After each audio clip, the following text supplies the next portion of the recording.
la reine Sofia d'Espagne est à nouveau confrontée au deuil avec la disparition de sa sœur cadette, la princesse Irène de Grèce, décédée le 15 janvier à l'âge de 83 ans. L'annonce a été faite par la maison royale espagnole à travers un communiqué officiel, indiquant qu'Irène s'est éteinte au palais de la Zarzuela, à Madrid, lieu où elle vivait depuis de nombreuses années auprès de sa sœur. Cette perte vient raviver une période douloureuse pour la reine émérite, très éprouvée ces derniers mois.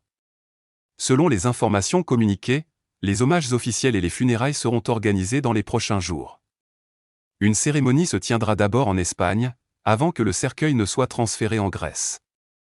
La princesse Irène reposera ensuite au cimetière du domaine de Tatoi, nécropole historique de la famille royale grecque, où sont enterrés plusieurs souverains et membres de la dynastie. Ces dernières années, la santé de la princesse Irène s'était considérablement dégradée. Fragilisée, se déplaçant en fauteuil roulant, elle avait progressivement réduit ses apparitions publiques.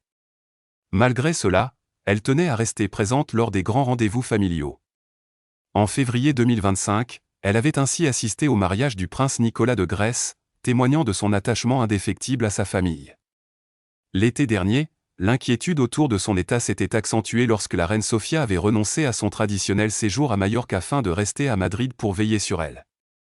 Née le 11 mai 1942 au Cap, en Afrique du Sud, Irène de Grèce était la fille du roi Paul Ier de Grèce et de la reine Frédérica de Hanovre.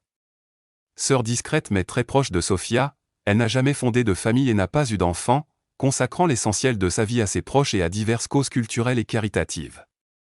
Pour la reine Sofia, cette disparition est bien plus qu'un deuil familial. Elle perd une confidente, une présence constante, un soutien silencieux qui l'a accompagnée tout au long de sa vie. La mort de la princesse Irène marque la fin d'un lien fraternel exceptionnel et ouvre un nouveau chapitre empreint de tristesse pour l'ancienne souveraine.